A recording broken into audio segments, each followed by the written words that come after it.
Hey y'all. Alright, y'all, so I gotta apologize because I did not do nothing yesterday. I did not post anything. Y'all, I was so excited to get up and get to this school and try to leave as soon as possible. Look, get everything taken care of. But that ain't really how it happened, so yeah.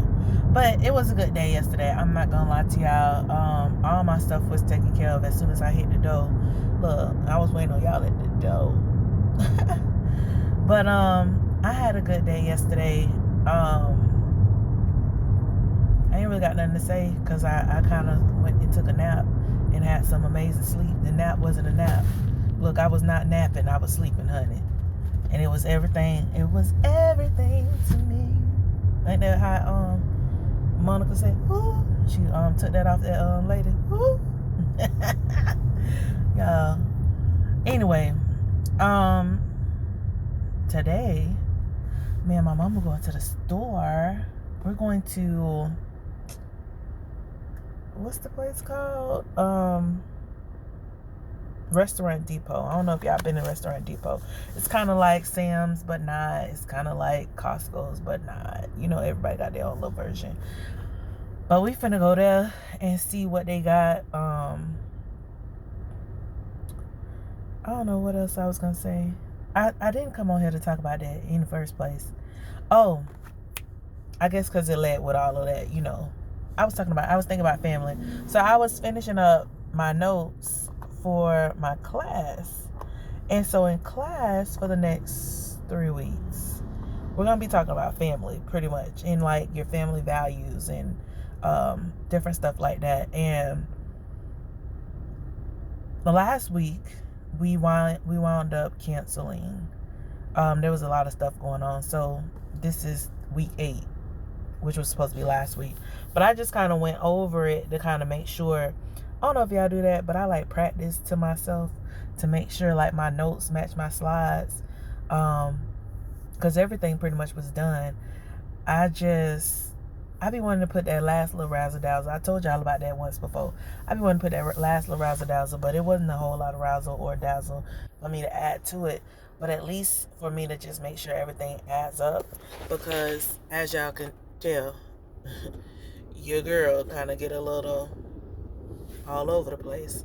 I don't want to say that. I just be going roundabout and telling stories. And it all wind up coming back together. It comes full circle. I teach this way too. But my kids understand it. They be here for it. And what makes it funny enough is that sometimes you memorize information based off the stories that's being told. And there's a lot to do with that, because that's even psychologically, like, it's proven. So that's why you learn stories like Hansel and Gretel. I was telling the kids about that not too long ago.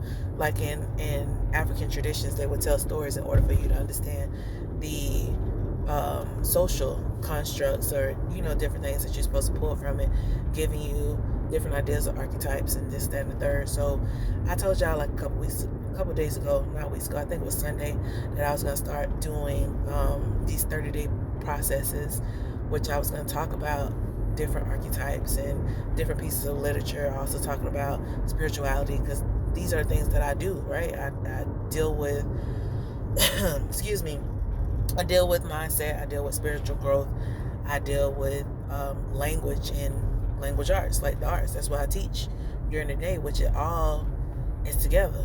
Like if you look at the state statute, of course within literature you're supposed to be talking about some biblical aspects, some, you know, this, that, and third. And people, when they don't know, they don't know. Well, yeah, I went to I was formulating my PhD program. I was formulating my dissertation while in my PhD program on education and leadership, and well, not so much leadership. It was an education and leadership program, which was the PhD program. But my topic was going to be about the changes in education, and, you know, I had a couple different things that I was going, different views that I was going from, but these people kept trying to change what I wanted to do. And I get that your job is to help me get focused on my ideas, but as you trying to help me, allegedly help me get focused, they kept changing my stuff, and I was like, that's not what I want to write about. Like, I'm not I'm not finna sit up here and give y'all 60, 70, $80,000 to not do what it is I truly want to do. If that makes any sense to y'all let me know. If you're gonna pay $80,000 or more on something, it at least should be what you want it to be. But I digress, because again, that's not what I came to talk about. So tonight we're gonna be talking about family values, and like I said, over the course of the next 3 weeks. And so one piece of what we're discussing is, our past. Like, I don't dive deep into anyone's past because I'm not a therapist. I'm not a clinical psychologist, although I do have a psychology degree. That is not what I do. Look, that's not what I do. That's not it, baby. But what I was gonna say. But I do use some of those aspects in those things that have, like I said before, that have assisted me to assist others. Oh, y'all, hold on, y'all, because I got the, oh, shoot. I did that just like I did last time. Messing the fuck up. Excuse my language. Y'all, let me get my mama a watermelon. I'll be right back, y'all, because she wanted one of these. All right, y'all, my bad. I had to stop and get my mama a watermelon because she asked about one a couple of days ago. I got to make sure the girlfriend taken care of. But yeah, so we're talking about different family units, and like I was saying, or we're going to be talking about it. And for me, one of the things that I came into the realization is that your idea of a family unit, one, is prescribed to you socially, right? What your family unit, the makeup and how everybody should respond and should act. But also, you can always change that. You can adjust it to fit what you deem necessary in your life. So I talk about it pretty much like what a family unit is for. Like, there's, I think when doing the research, it said it's six things that they help to produce. And I don't know if I talked about this in another one, but your family unit provides financial, social, spiritual, and physical care for you. And then it also talks about some other things. It's like 4 out of the 6. Oh, sexual, that's 5. I don't know what the 6th one is. But as I was going through it and doing it for myself, like I put certain things together. So, I always adjust some stuff. Look, I adjust it because I do what works for me. So, I talk about this in the class, and we will be discussing it in the class, and also looking at it from the past, present, and future tense. So, where these roles showed up for you as an individual in the past, like who were the best people, like, for example, sexually, who was the best person for you to receive advice from sexually, or who allowed you the freedom to have that discussion. Because I think I was talking to the kids, and I don't even know if I did it on this one or not, but I was talking to the kids, like, when you're a baby, about 1, 2, 3 years old, you go through self-discovery. I think I did do it on here a couple weeks ago. But you go through a process of self-discovery where you're touching all over yourself, and people be like, don't touch that. That ain't this, and that ain't that. And then you got other parents who allow their children to fondle themselves and find themselves. And, when you get older, you have these conversations about, sex and sexuality, and you're not so focused on allowing the school system or church or whomever to talk to your child about sex and sexuality. Yes, they can mention it and they can be a part of the discussion, but initially it should come from the parent. What is your thoughts concerning it? Because there's a lot of contradictions. In the church they tell you to avoid it altogether. At school they tell you to avoid it altogether. But some of the parents, on the other hand, your parents may have had you at 16, 17, 18. So it's like, how can you sit here and tell me to avoid it altogether and you know you did not do that? So what's a new way to have this conversation, and what should sex be like? How should I share it with a partner? Who should my partners be? How do I, it's a million and one things that you can have that discussion. And who's the best person to have that discussion with?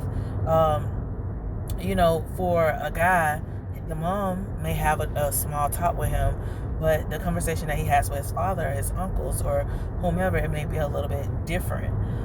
They may bring in different attributes of what sex is and how it should feel, or the exploration of it. So it's good to kind of start that conversation with yourself to really realize, like, dang, I never really thought of it that way. You get what I'm saying? Or even when we talk about socialization, like, a lot of people don't go to church. So now you have parents who give kids tablets to make them sit down and be still and be quiet everywhere they go. So we're in the car, you got a tablet. You at the house, you got a tablet. When you're at dinner, you got a tablet. And then when you come to school, it's like they don't withdraw. It's like a drug. The tablet is now the drug. And so you get to school, you don't have no tablet. You never had to be in church, or if you were in church, maybe they had a tablet and earphones or headphones. So, or you got a cell phone when you're in church. So now this child is in this school and we're supposed to be teaching them, and they are now not ready to learn, which is, in Florida, that's the first piece of the standard. Your child should be ready to learn, and understanding what ready to learn looks like, sounds like, feels like, you need to understand what ready to learn is. And so we aren't able to always just push and give them a tablet, or now they're pushing, computers, your one-to-one or whatever. But if your child don't understand how to use a computer, that's not helpful. So now they got these computers and these children up here, they still lost in the sauce at the end of the day. That's neither here nor there. But as a parent, you need to be cognizant and aware of why your child has a low attention span. It's because now you're pushing a tablet in front of them versus allowing them to play with a box, or allowing them to use their imagination and going outside, you want to explore. My favorite show, Backyardigans. I was about to start singing it, y'all, but we gonna leave that alone. I'm Uniqua. I'm Tyrone. Y'all, but that Dora, whatever it is that you see, like, we grew up on PBS, and so I saw a lot of stuff. You got an Animal Channel, Discovery Channel, you got whatever else, and the kids aren't being exposed to these things. So that's neither here nor there. But just trying to give you guys, a little bit of information. Like, I've been in the education system my whole life. I never really stopped. Like, I went from, like I said, going to school, and even while I was going to school, I was tutoring. So I was going to school, I was tutoring, and then I went from tutoring in high school to tutoring in college to being in pull-in programs, push-in programs, pull-out programs. So I always knew I was going to be in education. If you get my book, I even talk about it. I believe I talk about it in one of the chapters where, I was in preschool, and the lady asked me what I want to do, and I said, I wouldn't mind doing what you're doing, owning the daycare. So that has always been a part of that as well. And I'm still there. Look, I'm still here. And so now I'm teaching at different levels, and which has always been a plus for me. So and different things, like, I don't know, like I told you before, I teach language arts, but I also teach about spirituality. I also teach about health a little bit. I've always taken health classes. Always need to know your body. And I'm gonna be pushing a lot of that stuff through soon. That's one of my goals for this summer.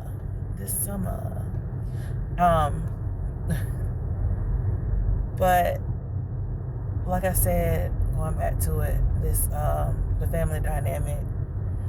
Y'all don't see Granddaddy. I wish I would turn up. Pops was up there staring at me.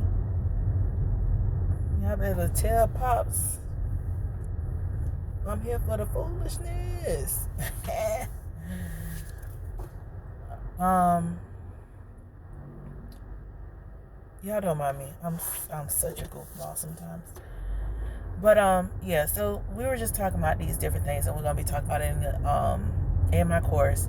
We're also talking about, our partnership, because once you figure out yourself and, your past, your present, and then what you expect to see in the future, you also, like I say, on a personal level, in your mindset with, your family dynamics, turning around, what do you think about that with your partnerships, creating that extended family, because like what I always say is that when I was being raised up, we had a community, right? And we had the village. And now people will be like, oh, we got community. No, you don't. Not really. Like, the community you live in is not your community. That's not your village. Some of that needs to be restructured. So I definitely talk about that in the course, and talk about building your support system, and then going to the next stage, which is supporting your children. Because again, I always believe once you learn how to properly love yourself, then you're able to give people exactly what they want and what they need, and not be giving them what you desire or what you think love is and fulfillment is. And it's a different type of love and appreciation. But that's neither here nor there, y'all. I am not gonna be up on this thing too long, because I'm gonna go enjoy my time with my mama. Going with my mama. I'm gonna go enjoy my time with her, and I'll probably hit y'all back up on the way back to the house. And I might stop to see my daddy. Look, my daddy. But alright, y'all. Y'all have a great, fabulous day.